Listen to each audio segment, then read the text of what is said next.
दरअसल ये मुझे लगता है कि ये मनुस्मृति की सोच वाले लोग हैं कि एक व्यक्ति जो कथा कह रहा है, जिसको आपने बुलाया है, केवल इसलिए कि उसकी जाति ब्राह्मण नहीं है, वो यादव जाति का है, इसलिए आप उसका सर मूंड देंगे, उसके सिर पर आप पेशाब छिड़का देंगे। जहाँ जहाँ डबल इंजन की सरकार है, जहाँ बीजेपी की सरकार है, वहाँ पे मध्य प्रदेश में एक आदिवासी के मुंह पर पेशाब की जाती है। यहाँ हाथरस में जो हुआ था, एक बेटी का बलात्कार होता है और सत्ता पूरा संरक्षण देती है अपराधियों को।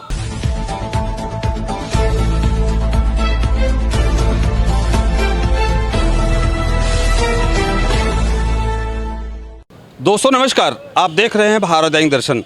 दोस्तों मेरे साथ जो शख्स हैं वो कोई ऐसे वैसे शख्स नहीं है। आप लोग जानते होंगे प्रोफेसर रवि कांत के नाम से जाने जाते हैं। 2022 में आपके साथ एक घटना होती है। आप लखनऊ विश्वविद्यालय में प्रोफेसर थे।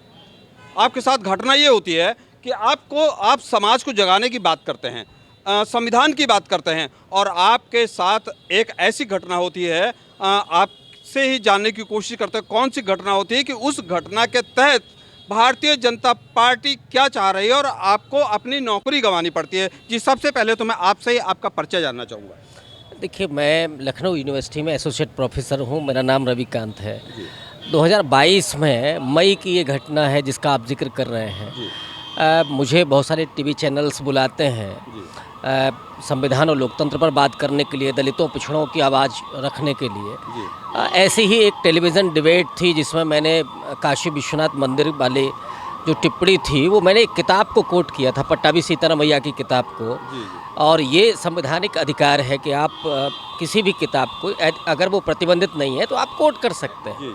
लेकिन 7 मई की ये घटना थी। 10 मई को मैंने 3 दिन के बाद बहुत सुनियोजित तरीके से उस किताब वाले वक्तव्य को हटा करके, किताब का जहाँ मैं नाम ले रहा हूँ वो हटा दिया, लेखक का नाम वो हटा दिया, उसके आगे की घटना को 1 मिनट 3 सेकंड की वीडियो में करके और फिर उसको दुष्प्रचारित किया रात में। और ये धमकी दी गई कि इसको सुबह सबक सिखाना है। ट्विटर पर, व्हाट्सएप पर, इस सब पर चलाया गया। लखनऊ यूनिवर्सिटी कैंपस में जो एबीवीपी के गुंडे हैं और जो हिंदुत्ववादी संगठन है, उन्होंने बहुत सुनियोजित तरीके से मेरे ऊपर हमला किया और गालियाँ दी गई, नारेबाजी की गई, बहुत हिंसा प्रेरित नारेबाजी, अपमानित करने का प्रयास पूरे तरीके से कोशिश की गई। पुलिस अगर नहीं होती तो उस दिन शायद कोई और दर्दनाक घटना हो सकती है। हाँ, उसके बाद 1 सप्ताह के बाद मेरे ऊपर फिजिकल हमला होता है। आश्चर्य ये है कि मेरे ही खिलाफ एफआईआर दर्ज होती है 10 तारीख को कि मैं धार्मिक भावनाएं भड़काने का मैंने कोई वक्तव्य दिया, जबकि वो मैंने किताब को कोट किया था। मेरी तहरीर पर आज तक एफआईआर नहीं हुई है। वो लड़के, वो गुंडे खुलेआम आज तक घूम रहे हैं। लखनऊ विश्वविद्यालय का प्रशासन मेरे खिलाफ है। ना उसने मेरा पासपोर्ट पर एनओसी दी है, ना मुझे मकान दिया है, ना मेरा प्रमोशन हुआ है लगातार। और अब तो मेरे एफआईआर जो मेरे खिलाफ हुई थी उस पर चार्जशीट भी कर दी गई है और लखनऊ विश्वविद्यालय के वीसी ने उस पर अनुमति दे दी गई है। तो पूरे तरीके से ये शासन सत्ता ये चाहती है षड्यंत्र कि मेरी ज़बान बंद कर दी जाए। लेकिन वो ये भूल गए हैं कि ये अभिव्यक्ति की आज़ादी हमें हमारा संविधान देता है, विचार व्यक्त करने का जो अधिकार है ये लोकतंत्र देता है। मैं डॉक्टर भीमराव अंबेडकर बाबा साहब के विचारों का अनुयायी हूँ, तो न तो ये मेरी ज़बान बंद कर सकते हैं, न मुझे झुका सकते हैं। बाकी ये जो कर सकते हैं वो करेंगे, जेल में भी डाल सकते हैं, वो हमला भी करवा सकते हैं, ये सब करवा सकते हैं। लगातार मैं देख रहा हूँ उत्तर प्रदेश के कोई भी जिला नहीं होगा, तमाम घटनाएं हो रही हैं। जैसे मध्य प्रदेश में एक SC/ST के व्यक्ति के जो गरीब आदमी था उसके मुख में अब वो शब्द भी मेरे मुंह में आने में बड़ी दिक्कत होती है। तमाम से ऐसी घटनाएं प्रदेश में हो रही हैं जो शर्मसार कर रही हैं। उन घटनाओं पे अभी हाल ही में एक घटना हुई है, जब यादव जाति का पता चलता है कि यादव जाति के कथावाचक हैं तो उनके कपड़े उतारे गए, उनका सर मुंडवाया गया, उनके ऊपर जो है मूत्र छिड़कवाया गया, जो लगातार सोशल मीडिया में चल रहा है। उस पर आप क्या कहना चाहेंगे? प्रदेश में किस तरह की कंडीशन बनी हुई है? ये प्रदेश नहीं बल्कि पूरे देश में है। जहाँ जहाँ डबल इंजन की सरकार है, जहाँ बीजेपी की सरकार है, वहाँ पे मध्य प्रदेश में एक आदिवासी के मुंह पर पेशाब की जाती है। यहाँ हाथरस में जो हुआ था, एक बेटी का बलात्कार होता है और सत्ता पूरा संरक्षण देती है अपराधियों को। और वो परिवार आज भी दहशत में जी रहा है। जिसकी बेटी मरी, जिसकी बेटी के साथ बलात्कार हुआ, इटावा की जो घटना है, 21वीं शताब्दी में आप इस देश की कल्पना कर सकते हैं कि ये होगा कि एक व्यक्ति जो कथा कह रहा है, जिसको आपने बुलाया है केवल इसलिए कि उसकी जाति ब्राह्मण नहीं है, वो यादव जाति का है, इसलिए आप उसका सर मूंड देंगे, उसके सिर पर आप पेशाब छिड़का देंगे। ये जो अपमान है, ये दरअसल ये मुझे लगता है कि ये मनुस्मृति की सोच वाले लोग हैं, जिन्हें संविधान बर्दाश्त नहीं है, जो समता और न्याय नहीं चाहते हैं, जो मनुस्मृति के अनुसार चाहते हैं कि हम सर्वश्रेष्ठ बने रहें, बाकी दास रहें, गुलाम रहें। ये ओबीसी के साथ, दलितों के साथ, महिलाओं के साथ यही अपमानजनक व्यवहार लगातार कर रहे हैं। चूँकि उन्हें सत्ता का संरक्षण मिला हुआ है, सरकार बीजेपी की वही मनुवादी मानसिकता की है, इसलिए वो ये खुलेआम कर रहे हैं। पूरे उत्तर प्रदेश में एक नहीं दर्जनों घटनाएं तो रोज़ होती हैं जहां एक दलित को घोड़ी पर नहीं चढ़ने दिया जाता है, उसकी मूंछ काट दी जाती है। अगर वो मोटरसाइकिल पर चलता है तो उसको पीटा जाता है, वो अगर अच्छे कपड़े पहन ले तो उसको पीटा जाता है। ये इस देश में ये अमानवीयता है। ये मुझे लगता है कि जानवर प्रवृत्ति के लोग हैं और वो नहीं चाहते हैं कि हम इंसान रहें, वो उनमें इंसानियत नाम की कोई चीज़ नहीं है। ये जो हालात है वो दिखाते हैं कि जो भाजपा और आरएसएस की नीति है वो दरअसल मनुवाद को लागू करना चाहती है, वो मनुस्मृति को लागू करना चाहती है। इसीलिए उन्होंने कहा कि साहब हम संविधान को हटाएंगे 2024 में। लेकिन इस देश का दलित, पिछड़ा, आदिवासी सचेत है थोड़ा, और वो लगातार संघर्ष कर रहा है। चूँकि सत्ता उनके पास है, सिस्टम उनके पास है, इसलिए वो सिस्टम से नहीं लड़ सकता। वो जो पब्लिक है, वो सिस्टम से नहीं लड़। आज आप देखिए 10-11 साल में इतना परिवर्तन हुआ है कि अब मॉब लिंचिंग नहीं हो रही है। आम आदमी जिसके दिमाग में भरा गया था मुसलमानों के खिलाफ या दलितों के खिलाफ, अब वो परिस्थितियाँ बहुत कम हो गई हैं। कोई इक्का दुक्का आप अभी उड़ीसा में हुआ है, उड़ीसा में चूँकि नए नए आए हैं ये, तो वहाँ दलितों के साथ क्या हुआ, उन्होंने गाय की केवल खाल निकाली थी, उनको जानवर बना करके, उनके मुंह में चारा ठूंस करके, उनको नाली में पानी पिला करके 1 किलोमीटर तक उनको पैदल चलाया गया। तो ये जहाँ जहाँ पहुँचेंगे ये अमानवीयता ही करेंगे, क्योंकि ये इंसान है नहीं।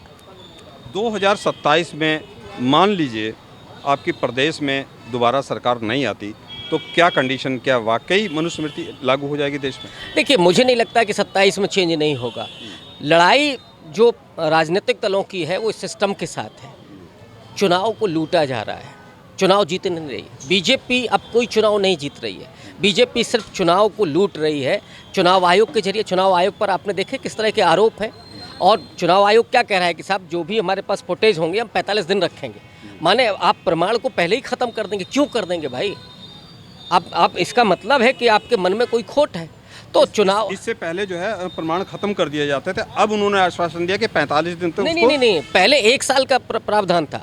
1 साल तक संरक्षित रखे जाते थे, वीडियो हो या और भी सारी चीज़ें हों। अब वो कह रहे हैं कि हम 45 दिन में ख़त्म कर देंगे। क्यों कर देंगे? तो आप सबूत पहले ही मिटा देना चाहते हैं। कल को कोई उनका कहना क्या है कि इससे फेक न्यूज़ फैलती है, कि लोग बहुत तरह तरह के आरोप लगाते हैं। आरोप इस पे लगते हैं कि साहब शाम 5 बजे के बाद जो वोटिंग हो रही है वो ढेर सारी वोटिंग हो रही है। माने अगर एक व्यक्ति एक बूथ पर 600 वोट पड़ रहा है शाम 5 बजे के बाद, अगर एक व्यक्ति 1 मिनट भी लेगा वोट डालने में तो कितना टाइम हो गया? 10 घंटा। क्या सुबह 5 बजे तक वोटिंग हो रही थी क्या? ये जो लूट चल रही है चुनाव आयोग के जरिए, जो बीजेपी का वो एक संगठन बना हुआ है, चुनाव आयोग नहीं है वो, केवल बीजेपी चुनाव इसके जरिए जीत रही है। लोगों ने उसको रिजेक्ट कर दिया है, लोग बहुत परेशान हैं उसमें। चाहे मुसलमान हो, दलित हो, पिछड़ा हो, वो मुट्ठी भर लोग हैं, मुझे लगता है 10%, जिनको ये लग रहा है कि साहब हिंदू राष्ट्र आ गया है, हिंदुत्ववादी सरकार है। ये जो मनुस्मृति को मानने वाले लोग हैं, जिनके दिमाग में मनुवाद बैठा हुआ है, वो केवल इस सरकार को पसंद कर रहे हैं। बाकी 90% लोग इस समय भारतीय जनता पार्टी को पसंद नहीं कर रहे हैं। हाँ, वो कई बार प्रलोभन में फंस जाते हैं। आप किसान वो निधि लेकर के आ जाएंगे, कई बार लोगों को धमकाएंगे, वोट नहीं डालने। अब क्या हो रहा था कि आप वोट नहीं डालने देंगे, वहाँ बुलडोजर चलाएंगे। और एक और रणनीति अगर आपने ध्यान दिया हो, लोकसभा चुनाव में संभवतः 7 चरणों में चुनाव था, 7 या 9 चरणों में, उसमें से 9 चरणों में से 7 फ्राइडे थे। वो फ्राइडे क्यों थे?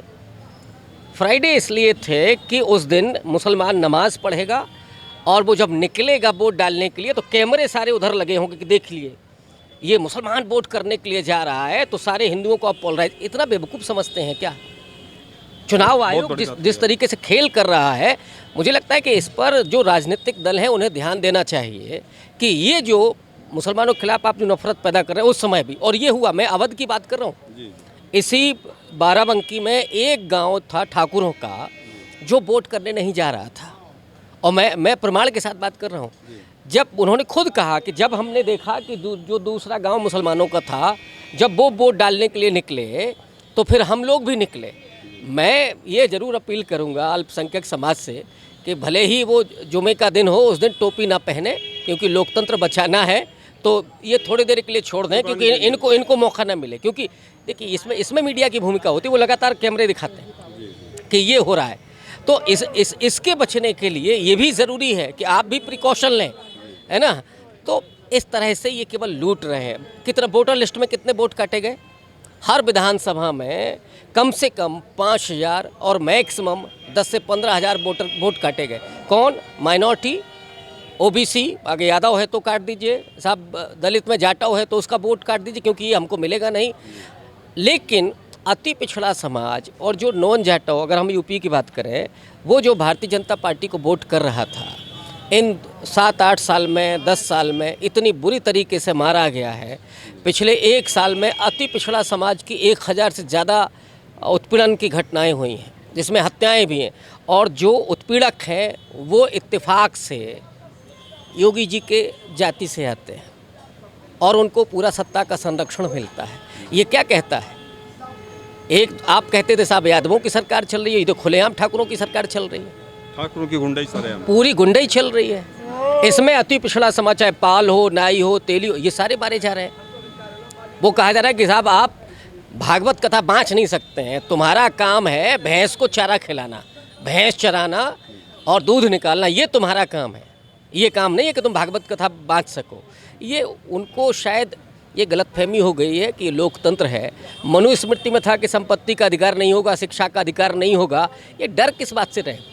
जो लोग ये कहते थे कि साहब मेरिट बहुत प्रभावित होगी आरक्षण से, ये अभी तो सिर्फ 70-80 साल हुआ है। इतने में ही ये इतना खौफजदा है कि ये भागने लगे हैं। कंपटीशन करिए ना, जो दलित पिछड़ा निकल करके आया है, कंपटीशन नहीं कर पा रहे हैं। इनमें